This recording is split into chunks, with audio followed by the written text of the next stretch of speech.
It's 2:02 p.m. on Sunday, the 13th of June, 2010. I'm Mark Strassman, reporter with Ethiopia News.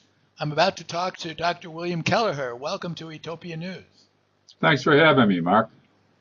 We're going to talk about internet voting, but why don't we talk about your day job first, give people a little bit of information about your background. Well, I teach political science in the junior college system around Los Angeles, and I teach citizenship for the Los Angeles Unified School District once in a while in the evenings. So you're no stranger to the political educational arena. No, I have a couple of books on Amazon.com about American politics and presidential elections, and I've been studying this kind of stuff for more than 20 years. Okay, good. So tell us how you intersected with internet voting. Well, my first book out of the Ph.D. program was about telephone voting, and I saw the convenience of telephone voting and wrote about that as a way to change the process for electing presidents in the United States. And how did about what years was that going on? Well, that book came out in 1987, and that was just before the PC revolution. So it kind of got outdated as soon as the PC revolution began. But after a while, I gradually came to see that the personal computer and the cell phone actually provide a much greater opportunity than I had originally thought the telephone provided. And now, give us a little bit of more philosophical orientation to why you think more modern technologies ought to be applied to the voting system. Well, there's three basic reasons why the United States should shift over to internet voting. A lot of people talk about the increased turnout. A lot of people talk about the convenience, but not enough people talk about the way that internet voting can enhance the democratic process and greatly empower the voter over the way conditions are today. Tell us a little bit more about each of those 3 points. Well, the most important one, of course, is enhancing the power of the voter. Today, especially our presidential election system is dominated by big money contributors, people who bundle checks together from the rich guys on Wall Street and in the health insurance business and other insurance businesses and other corporations and deliver those checks to one of the two-party campaigns.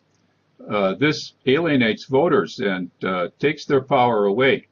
With internet voting, all that big money stuff can be circumvented, and the public can be empowered to vote directly for president and vice president, and in a way that would neutralize the power of big money. Let's talk more about how that would work. Well, suppose you're sitting at home and it's the presidential election season. You watch two candidates debate on TV and say they have a 1-hour debate, and then after the debate you vote on your internet or on your PC or the cell phone, and the votes are registered, and then you have another debate, and in one night you can sift through 4 candidates. If you do that, say, 4 times in a week, you could sift through 12 candidates. And so the internet voting can enable people to have a much wider choice and to vote directly for the person that they are most impressed with during the debates. Now, does the technology to do this exist now? Yes, the technology exists now. It's just a matter of watching on TV and then turning to your PC or your cell phone. Now, what would be involved in getting this system adopted? Well, it would have to be adopted state by state, first of all. The Constitution gives the states the authority to organize even the federal elections as well as their own elections. So people would have to demand it in each state.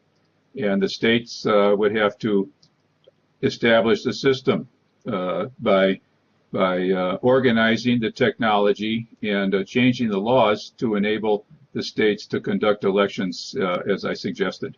Well, we're in California. How would you go about instituting such a system here? Well, first of all, California already has a form of internet voting for its overseas voters, and the overseas voters register with the voting registrar in their county, and when election time comes, they can vote by the internet. And that, although they vote by email now, a similar situation could be organized for the entire state to vote. And would the interests that now dominate allow this to happen? Well, they would resist it for sure.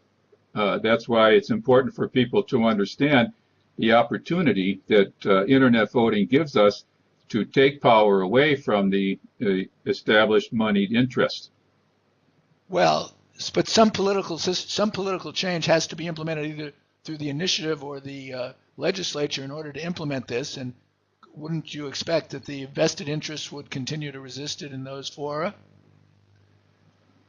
Of course. On the other hand, one way to get started might be for people to start a referendum on the matter and demand internet voting. I don't think it should be implemented by initiative because of the way the voting structure is. Counties conduct their voting, and I think the counties ought to be able to experiment with different models of internet voting rather than the state imposing one model of internet voting on the entire population. Well, we're both in Los Angeles County. What gives you any optimism that the county might be convinced to do this?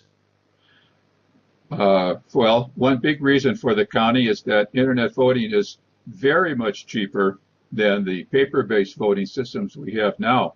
It costs several $1 million to organize an election.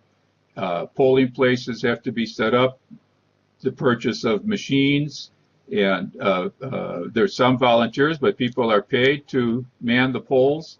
And the county has a lot of responsibility once they buy the machines, which are millions of dollars in themselves. They have to be stored and protected and upgraded and repaired. All those expenses could be eliminated, and each county could have, for example, one secure server. And the server puts up a voting website, and the voters go to that website, register, cast their vote, and can do it any time of the day or night. If we had a system like that, how would we know that people weren't cheating on the system? Well, that certainly is an important question. And we have to look at the security technology that exists today. Today, international bankers send millions of dollars of transfers of funds across the ocean and around the world thousands of times a day. And people all over the country are making purchases hundreds of thousands of times a day with very few losses. And in each case, when there are losses, it's not due to the security technology itself, but due to some carelessness in the user of the technology. So that technology can be applied to voting as well. What about the anonymity of voters? Voters need to make sure that nobody knows how they voted. That's right, and I think that privacy of the vote is extremely important. In fact, today, overseas voters in California have to sign a waiver and waive their right to privacy because when the ballots come in, they have to be identified with the person's name. Under a true internet voting system where people interact with a secure website, the name of the voter can be separated from the vote and never joined together, and that can be done, that operation can be done by two separate modules in the secure server system so that the privacy of the voter can be so well guaranteed that even if a court ordered the names of the voters disclosed, it would be technologically impossible to do.